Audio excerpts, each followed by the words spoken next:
मिठाई वाला बहुत ही मीठे स्वरों के साथ वह गलियों में घूमता हुआ कहता, बच्चे को बहलाने वाला, खिलौने वाला। इस अधूरे वाक्य को वह ऐसे विचित्र किंतु मादक मधुर ढंग से गाकर कहता कि सुनने वाले एक बार अस्थिर हो उठते। उसके स्नेहाभिषिक्त कंठ से फूटा हुआ गान सुनकर निकट के मकानों में हलचल मच जाती।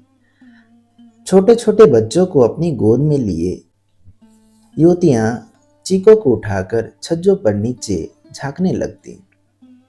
गलियों और उनके अंतर्व्यापी छोटे छोटे उद्यानों में खेलते और इठलाते हुए बच्चों का झुंड उसे घेर लेता और तब वो खिलौने वाला वहीं बैठकर खिलौने की पेटी खोल देता।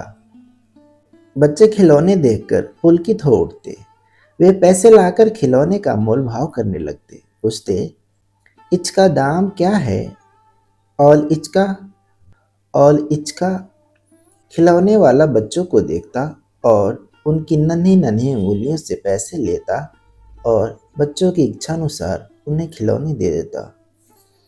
खिलौने लेकर फिर बच्चे उछलने कूदने लगते और तब फिर खिलौने वाला उसी प्रकार गाकर कहता, बच्चों को बहलाने वाला, खिलौने वाला।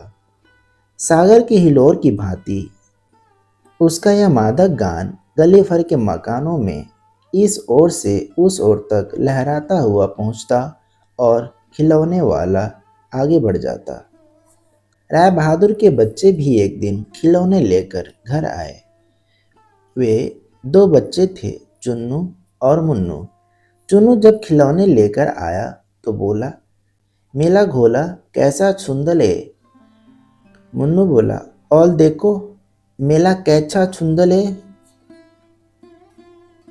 दोनों अपनी हाथी घोड़े लेकर घर भर में उछलने लगे। इन बच्चों की माँ रोहिणी कुछ देर खड़े खड़े उनका खेल निरखती रही। अंत में दोनों बच्चे को बुलाकर उनसे पूछा, अरे वो चुन्नू मुन्नू, ये खिलौने तुमने कितने में लिए हैं? बोला, 2 पैसे में खिलौने वाला दे गया है।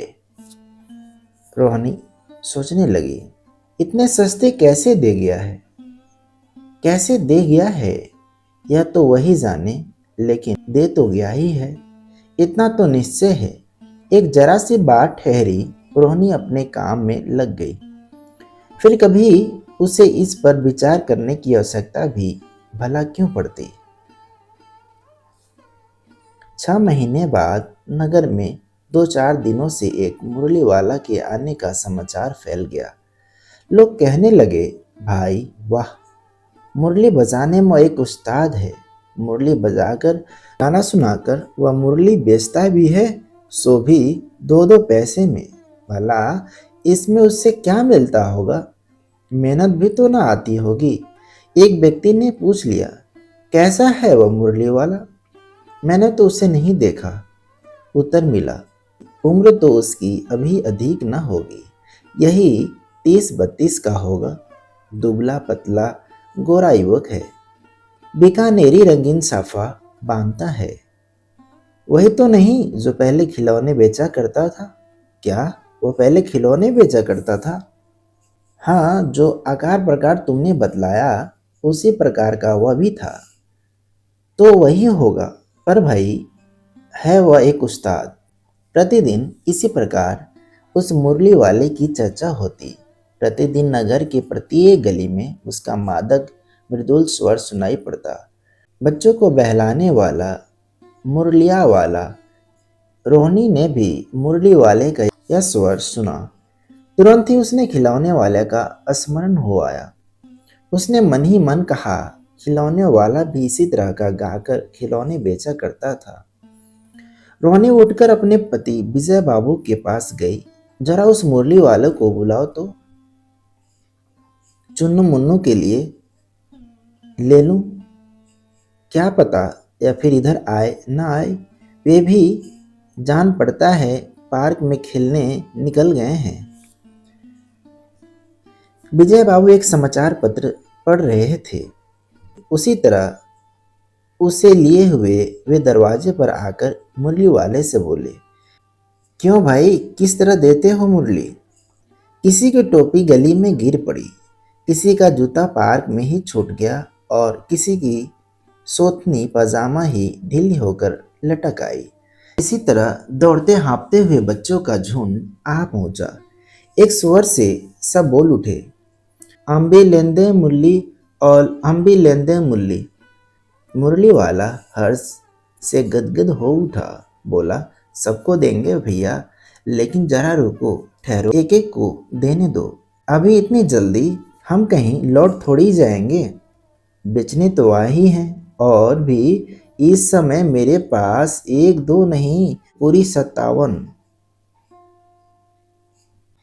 हाँ बाबूजी, क्या पूछा था आपने? कितने में दी? दी तो वैसे 3-3 पैसे के हिसाब से है, पर आपको 2-2 पैसे में ही दे दूंगा। विजय बाबू भीतर बाहर दोनों रूपों में मुस्कुरा दिए, मन ही मन कहने लगे, कैसा है? देता तो सबको इसी भाव से है, पर मुझ पर उल्टा एहसान लाद रहा है। फिर बोले, तुम लोगों की झूठ बोलने की आदत होती है। देते होगे सभी को 2-2 पैसे में, पर एहसान का बोझ मेरे ही ऊपर लाद रहे हो। मुरली वाला एकदम अप्रतिभ हो उठा, बोला, आपको क्या पता बाबूजी, इसकी असली लागत क्या है? यह तो ग्राहक का दस्तूर होता है, दुकानदार चाहे हानि उठाकर चीज क्यों न बेचे, पर ग्राहक यही समझते हैं दुकानदार मुझे लूट रहा है। आप भला कहे तो विश्वास करेंगे, लेकिन सच पूछिए तो बाबूजी, असली दाम 2 ही पैसे हैं। आप कहीं से 2 पैसे में ये मुरली नहीं पा सकते। मैंने तो पूरी 1000 बनवाई थी, तब मुझे इस भाव पड़ी है। विजय बाबू बोले, अच्छा, मुझे ज़्यादा वक्त नहीं है, जल्दी से 2 ठो निकाल दो। 2 मुरलियां लेकर विजय बाबू फिर मकान के भीतर पहुंच गए।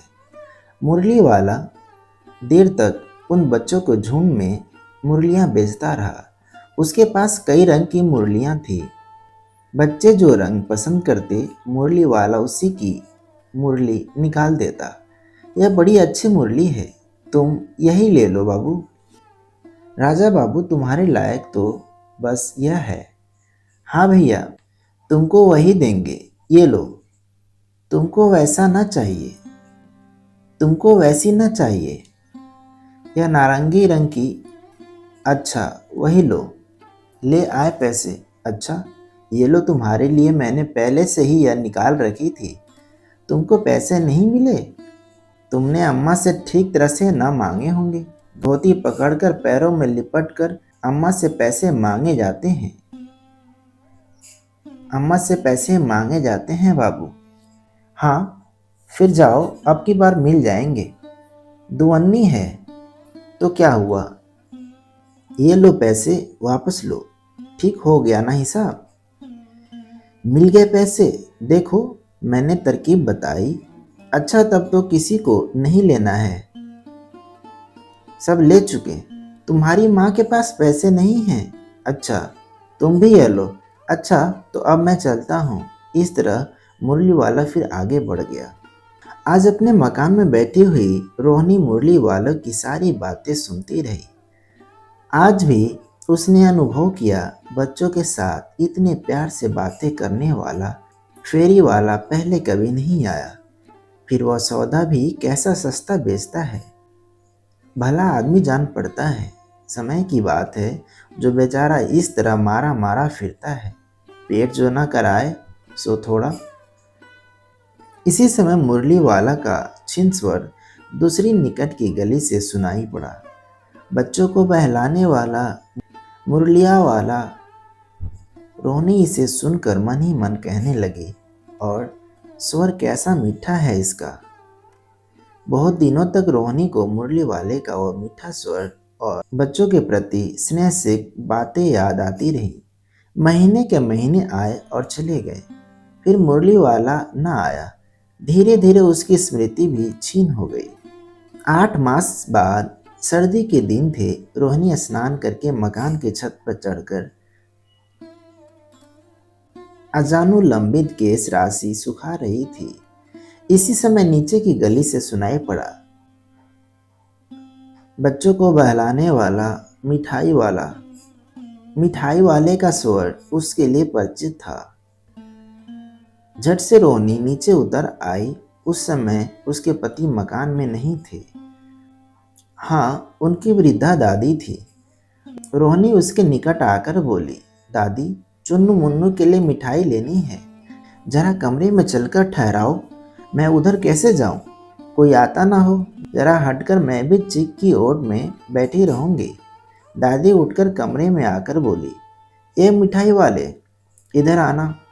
मिठाई वाला निकट आ गया। बोला, कितनी मिठाई दूं माँ? ये नए तरह की मिठाई हैं, रंग बिरंगी, कुछ कुछ खट्टी, कुछ कुछ मीठी, जायकेदार।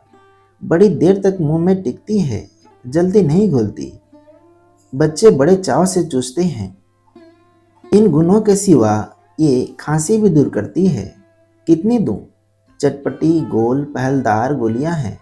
पैसे की 16 देता हूँ। दादी बोली, 16 तो बहुत कम होती है, भला 25 तो देते। मिठाई वाला, नहीं दादी, अधिक नहीं दे सकता। इतना भी देता हूँ या अब मैं तुम्हें क्या? खैर, मैं अधिक ना दे सकूँगा। रोहनी दादी के पास ही थी। बोली, दादी फिर भी काफ़ी सस्ता दे रहा है। 4 पैसे के ही ले लो या पैसे रहें। मिठाई वाला मिठाइयाँ गिनने लगा तो 4 की दे दी। अच्छा, 50 नहीं सही, 20 ही दे दो। अरे हाँ, मैं बूढ़ी हुई, मोल भाव अब मुझे ज़्यादा करना आता भी नहीं। कहते हुए दादी के उपले मुंह में जरा सी मुस्कुराहट फूट निकली। रोहनी ने दादी से कहा, दादी, इससे पूछो, तुम इस शहर में और कभी भी आए थे या पहली बार आए हो?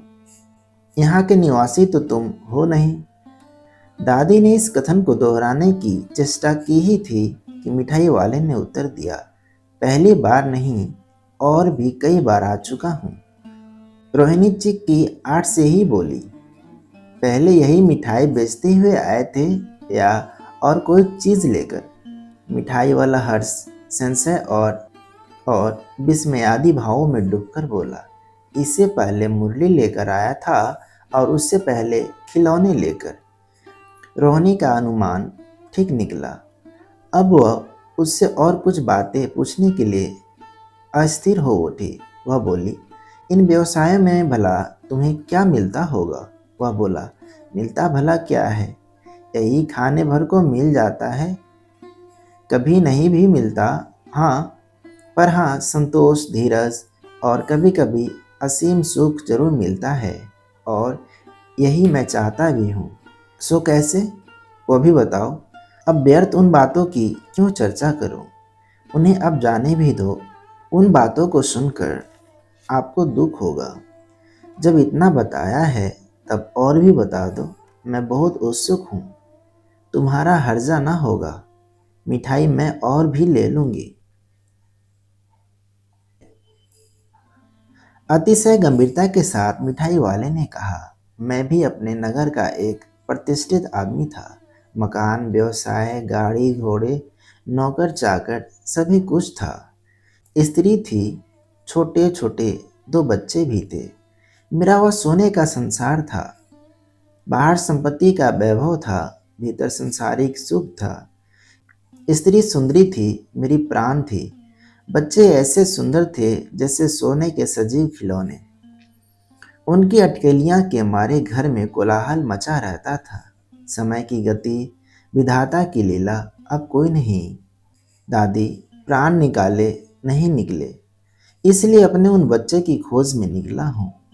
वे सब अंत में होंगे तो यहीं कहीं, आखिर कहीं ना जन्म ही होंगे।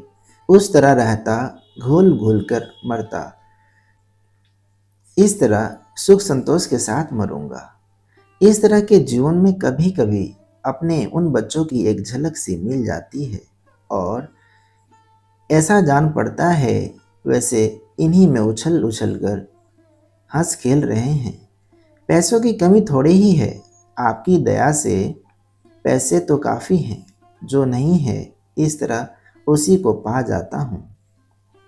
रोहनी ने अब मिठाई वाले की ओर देखा। उसकी आंखें आंसुओं से तर है। इसी समय चुन्नू मुन्नू आ गए। रोहनी से लिपटकर उसका आंचल पकड़कर बोले, अम्मा मिठाई मुझसे ले लो। यह कहकर तत्काल कागज की 2 पुड़ियाँ मिठाइयों से भरी मिठाई वाले ने चुन्नू मुन्नू को दे दी। रोहनी ने भीतर से पैसे फेंक दिए। मिठाई वाले ने पेटी उठाई और कहा, अब इस बार ये पैसे न लूँगा।